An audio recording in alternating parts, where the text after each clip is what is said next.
Hello प्यारे बच्चों। तो लास्ट सेशन में हमने एक्सरसाइज 5.3 के क्वेश्चन नंबर 11 तक कंप्लीट कर लिया था। आज के सेशन में कंटिन्यू करेंगे क्वेश्चन नंबर 12 के साथ। तो without wasting any time let's learn something.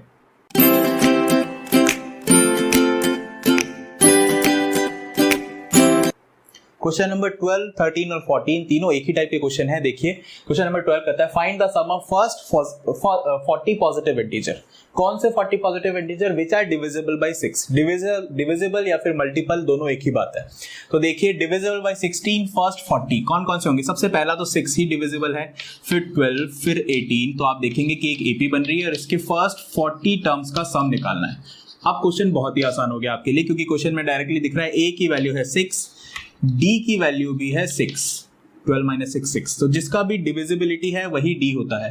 ए की वैल्यू 6 आ गई। एसएन हमें निकालना है, कितना एसएन निकालना है, 40 टर्म्स का एसएन निकालना है। डायरेक्टली फॉर्मूला से निकाल सकते हैं n/2 2a plus n minus 1 into D. एक ही फॉर्मूला है, ए एंड डी तीनों चीजें हमारे पास है। 40 divide by 2 times of 6 plus 40 minus 1 is 39 into D की वैल्यू भी 6। इसको सॉल्व करेंगे तो 40 इंटू 20 ये आ जाएगा, 2 into 6 12 plus 39 into 6 it would be 234। Solve करेंगे तो फाइनल आंसर वुड बी 4920। बिल्कुल इसी तरीके का अगला क्वेश्चन भी देख लेते हैं बच्चों। नेक्स्ट क्वेश्चन बिल्कुल पिछले क्वेश्चन की तरह। अब की बार आपको बोला sum of first 15 multiples of 8। Multiple बोल ले, डिविजिबल बाय 8 बोल ले, कुछ भी बोल ले, सेम ही बात है। फर्स्ट 15 यानी कि पहला तो 8 ही हो जाएगा, 8 के बाद 16, 24 एंड सो ऑन। इस तरीके के आपको 15 टर्म्स तक का सम करना है। तो यानी कि n की वैल्यू 15, a की वैल्यू 8 और d की वैल्यू भी 8। सब निकालना है। डायरेक्टली आप सन 15 का फॉर्मूला लगा सकते हैं, n/2 2a 2 times of a यानी कि 2 times of 8 16 plus n minus 1 यानी कि 15 माइनस 1 14 इंटू डी। यहां से डायरेक्टली आप सॉल्व करेंगे तो एसएन का आंसर आपके पास 960 मिल जाएगा। बिल्कुल पिछले टाइप का क्वेश्चन। चलिए नेक्स्ट क्वेश्चन की तरफ चलते हैं। तो बच्चों नेक्स्ट क्वेश्चन भी पिछले दो क्वेश्चन की तरीके का ही पैटर्न है, लेकिन यहाँ पे डिविजिबिलिटी या फिर मल्टीप्लायर की बात नहीं हो रही है। कह रहा है find the sum of odd numbers between 0 and 50। 0 and 50 के बीच में जो भी ऑड नंबर है उन सबका सम कीजिए। तो हम स्टार्ट करते हैं 0 के बाद पहला नंबर जो आता है 1 ऑड है तो उसको एपी में इंक्लूड करेंगे। 1 के बाद जो हमारा अगला नंबर है ऑड वो 3 है, 2 को इंक्लूड नहीं करना है क्योंकि वो ऑड नहीं है। 3 के बाद 5 7 एंड सो ऑन। इसी तरीके से देख लेंगे लास्ट टर्म हमारी क्या होगी। देखिए 50 से पहले वाला 49 ऑड है, बिल्कुल उसे इंक्लूड करेंगे। और 49 से पहले क्या होगा 47 48 ऑड नहीं है तो इंक्लूड नहीं करेंगे। आप देखेंगे कि एपी तो बन ही रहा है जिसका फर्स्ट टर्म है 1 और कॉमन डिफरेंस जो है सक्सीडिंग माइनस प्रीसीडिंग करके देखें तो 3 - 1 2, कॉमन डिफरेंस 2 का। और जो लास्ट टर्म है इसकी ए लास्ट वो 49 है। तो हमें सम निकालना है। सम के लिए हमें n की वैल्यू भी चाहिए जो कि गिवन नहीं है, यानी कि नंबर ऑफ टर्म्स कितनी है गिवन नहीं है। कोई बात नहीं, लास्ट टर्म तो हमारे पास गिवन है, उसकी पोजीशन निकाल लेते हैं। जो उसकी पोजीशन आएगी उतनी ही टोटल नंबर ऑफ टर्म्स होगी। तो an का फॉर्मूला लगा देते हैं, a plus n minus 1 into D. an last term की वैल्यू 49 है, a की वैल्यू 1 है, प्लस n हमें फाइंड आउट करना है इंटू d की वैल्यू 2 है। इसे सॉल्व करेंगे तो 49 माइनस 1 48 माइनस 1 वहां जाने के बाद 2 इंटू n माइनस 1, 2 से कैंसिल आउट हो जाएगा 24 टाइम्स इंप्लाइज n की वैल्यू आ जाएगी 24 प्लस 1 यानी कि 25 टर्म्स टोटल है। अब हमें सम निकालना बहुत ही आसान है। डायरेक्ट फॉर्मूला लगा सकते हैं n/2 a plus a last. तो n की वैल्यू है 25 डिवाइडेड बाई 2, a की वैल्यू हमें 1 है प्लस लास्ट टर्म हमारे पास 49 है। 49 प्लस 1 इज 50, 25 बाई 2 इंटू 50। यहाँ से 2 से कैंसिल आउट करेंगे 25 into 25 would be 625 would be और फाइनल आंसर। चलिए नेक्स्ट क्वेश्चन की तरफ चलते हैं। तो बच्चों नेक्स्ट क्वेश्चन हमसे कहता है कि penalty for delay of completion beyond a certain date, यानी कि एक फिक्स डेट है, उसके बाद अगर आपका काम आगे बढ़ता है, एक कंस्ट्रक्शन वर्क है, अगर काम उस डेट के आगे जाता है, डेडलाइन के आगे जाता है, तो आपको एक पेनल्टी देनी पड़ती है। वो पेनल्टी किस तरीके से है वो बता रखा है। ₹200 फॉर फर्स्ट डे, पहले दिन आपको 200 रुपीज पेनल्टी देनी पड़ेगी। लेकिन यानी कि जिस शेड्यूल डेट के बाद अगर आप एक दिन एक्स्ट्रा काम को लेके जाते हैं तो 200 पेनल्टी, 2 दिन अगर एक्स्ट्रा लेके जाते हैं तो 250, 3 दिन तक एक्स्ट्रा लेके जाते हैं तो 300। ये हर दिन की पेनल्टी है, यानी कि पहले दिन आपको पेनल्टी देनी पड़ेगी 200 रुपीज, सेकेंड डे पेनल्टी देनी पड़ेगी 250, यानी कि टोटल अगर आपको पेनल्टी 2 दिन की देनी पड़ेगी तो 250 प्लस 200 इस तरीके से देनी पड़ेगी। थर्ड डे आपको पेनल्टी देनी पड़ेगी 300। आप देख रहे हैं कि हमारी जो पेनल्टी है वो एक फिक्स क्वांटिटी से बढ़ रही है, वही है कॉमन डिफरेंसेस एपी का, और वो है 50 रुपीज। 50 रुपीज पर डे से हमारी पेनल्टी बढ़ रही है। How much money the contractor has to pay as penalty for delay of 30 days in work. अगर 30 दिन का डिले हो जाता है वर्क में तो टोटल कितनी पेनल्टी पे करनी पड़ेगी, यानी कि आपको सम निकालना है। 38 डे की पेनल्टी नहीं निकालनी है आपको, सम ऑफ 38 डे निकालना है। फर्स्ट 30 डे क्या होगा ये आपको निकालना है। क्वेश्चन में आपको ए गिवन है, डी गिवन है, एन की वैल्यू आपको गिवन है 30, आपको उसका सम निकालना है। बहुत ही इजी क्वेश्चन है, डायरेक्टली फॉर्मूला से हो जाएगा। तो आप एस एन का फॉर्मूला लगा सकते हैं n/2 2a plus n-1 into D. इस फॉर्मूला के लिए a चाहिए, गिवन है, n चाहिए, वो भी गिवन है, और d भी गिवन है। डायरेक्ट फॉर्मूला लगाएंगे।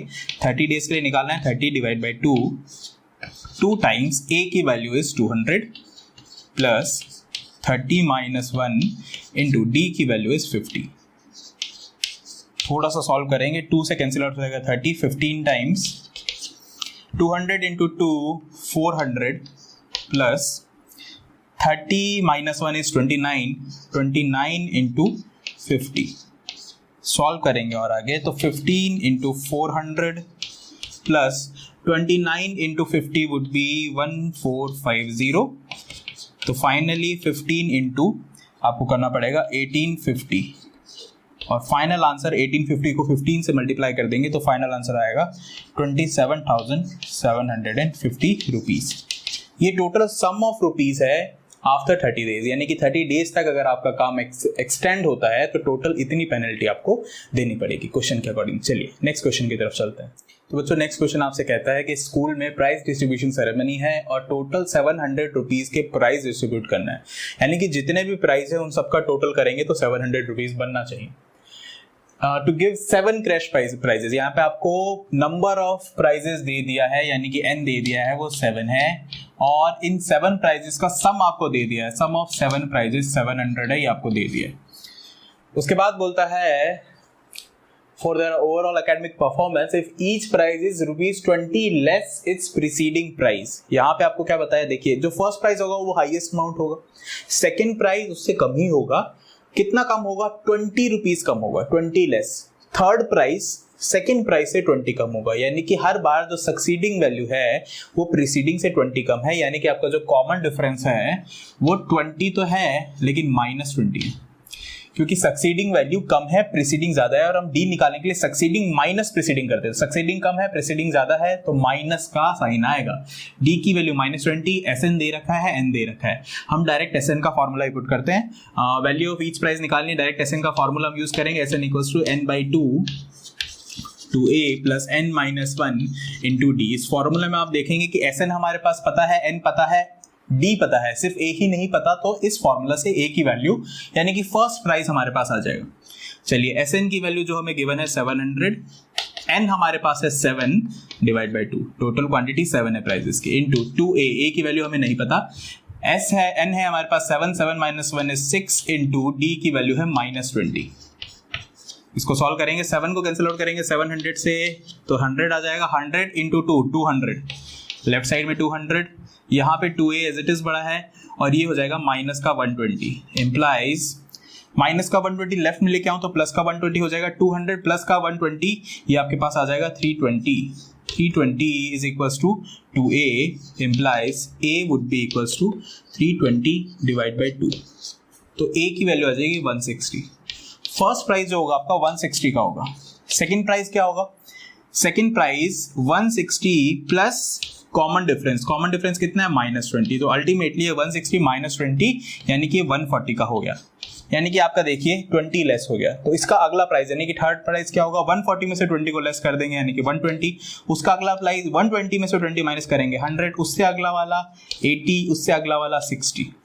टोटल 7 प्राइस देने हैं, एक बच गया 40। आप देखेंगे first price, second price, third price, fourth price, fifth price, six price और 7 प्राइस, सबका सम 700। चलिए नेक्स्ट क्वेश्चन की तरफ चलते हैं। तो बच्चों नेक्स्ट क्वेश्चन नंबर 17 आपको कहता है कि एक स्कूल है और वो एक इवेंट ऑर्गेनाइज कराते हैं कि एयर पॉल्यूशन बहुत ज्यादा हो रहा है, तो सब बच्चे मिलके प्लांट लगाएंगे। प्लांट कितने लगाएंगे ये कैसे डिसाइड किया गया? इसके लिए बोला गया आपको कि number of trees that each section of each class will be same as the class. For example, अगर एक सेक्शन है जो कि क्लास 1 का सेक्शन है तो उस पूरे सेक्शन के बच्चे एक प्लांट लगाएंगे. इसी तरीके से अगर कोई दूसरा सेक्शन है, मान लीजिए कोई और सेक्शन है, वो क्लास 3 का सेक्शन है, तो उस सेक्शन के बच्चे 3 प्लांट्स लगाएंगे. और उसके बाद एक कंडीशन और दी है, there are 3 section of each class. हर क्लास के 3 सेक्शन है, यानी कि फर्स्ट क्लास के भी 3 सेक्शन, सेकंड क्लास के भी 3 सेक्शन, इसी तरीके से क्लास 10th के भी 3 ही सेक्शन है. और टोटल क्लासेज जो है क्लास 12 तक वो स्कूल है, क्लास 1 से लेके क्लास 12 तक वो स्कूल है. तो how many trees will be planted by student, ये आपको बताना है. तो सबसे पहले आपको यहाँ पे क्वेश्चन को फॉर्मुलेट करना है कि आपको लिखना है number of section for each class. हर क्लास के लिए नंबर ऑफ सेक्शन कितना है, तो आप देखेंगे क्वेश्चन ने बोला है कि 3 है हर क्लास के लिए. अब आप क्लास 1 से शुरू हो जाइए. क्लास 1 का कोई एक section, 1 section of class 1 will plant कितना करेगा, इक्वल्स टू 1 ट्री. तो 3 सेक्शन, क्लास 1 में 3 सेक्शन है ना, 3 section of class 1 will plant 1 into 3 यानी कि 3 प्लांट्स. इसी तरीके से 1 section of class 2 will plant 2 plants, क्योंकि क्लास 2 में है वो, तो कोई एक सेक्शन, 2 मिलके 2 प्लांट ही लगाएंगे. तो 3 सेक्शन मिलके टोटल कितने प्लांट लगाएंगे, 3 section of class 2 will plant 2 into 3. एक सेक्शन लगाता है 2, तो 3 सेक्शन लगाएंगे 2 into 3, दैट इज 6. बिल्कुल इसी तरीके से 1 section of class 3 will plant कितना, उनकी क्लास क्या है, 3 है, तो वो 3 ही प्लांट लगाएंगे. कोई एक सेक्शन 3 प्लांट लगाएगा, तो 3 सेक्शन मिलके, 3 सेक्शन किसके, क्लास 3 के मिलके कितने प्लांट लगाएंगे, एक 3 लगा रहा था तो 3 मिलके लगाएंगे, 3 into 3 यानी कि 9. इसी तरीके से लास्ट का भी देख लेता हूं. लास्ट मतलब क्लास 12 का. 1 सेक्शन ऑफ क्लास 12 कितने प्लांट लगाएंगे, देखिए क्लास 12 में वो है तो कोई एक सेक्शन लगाएगा 12, और क्योंकि 3 सेक्शन है हर क्लास के, तो क्लास 12 के भी 3 सेक्शन है. 3 section of class 12 will total plant, एक 12 लगा रहा है तो 3 सेक्शन कितने लगाएंगे, 12 into 3 यानी कि 36 प्लांट सिर्फ क्लास 12 लगाएगा, तीनों सेक्शन मिलके. अब हम अगर इसको एक सीक्वेंस में लिख ले, क्योंकि हमें टोटल नंबर ऑफ पार्ट्स निकालना है, टोटल नंबर ऑफ प्लांट्स निकालने हैं, तो देखिए क्लास 1 ने टोटल प्लांट्स लगाए 3, क्योंकि 3 सेक्शन थे. ऐड करेंगे, क्लास 2 के टोटल प्लांट्स थे 6, ऐड करेंगे क्लास 3 के टोटल प्लांट्स से 9 क्लास 3 के. इसी तरीके से बाकी की बीच की क्लासें भी हैं, और लास्ट क्लास जो क्लास 12 है उसके टोटल प्लांट्स है 36. आप देखेंगे कि ये हमारे पास एक एपी बन रही है जिसमें फर्स्ट टर्म है 3, कॉमन डिफरेंस भी है 3 का, 3 + 3 6, 6 + 3 9, 9 + 3 12. इसी तरीके से आगे बढ़ेगा. कॉमन डिफरेंस भी है 3 का. नंबर ऑफ टर्म्स कितनी आप बता सकते हैं डायरेक्टली, 1 से लेके 12 तक क्लासें हैं, तो नंबर ऑफ टर्म्स कितनी है, 12 ही है. और लास्ट टर्म हमारे पास 36 है. तो हमें summation of all the terms निकालना है, समेशन ऑफ n टर्म्स निकालना है, यानी कि समेशन ऑफ 12 टर्म्स निकालना है. तो डायरेक्टली हम फॉर्मूला लगा सकते हैं n/2 first term plus last term, first term plus last term. n कितना है आपके पास, 12/2 multiply by first term is 3 plus last term is 36. तो यहां से आप सॉल्व करेंगे, 2 6 जा 6 into 36 + 3 39, 6 into 39, तो आपका फाइनल आंसर आ जाएगा 234. ये आपका फाइनल आंसर आ जाएगा. तो इस तरीके से बच्चों हमने ये क्वेश्चन भी कंप्लीट कर लिया. आज के सेशन में इतना ही, मिलते हैं आपके साथ अगले सेशन में. Until then the class 24 learn and score.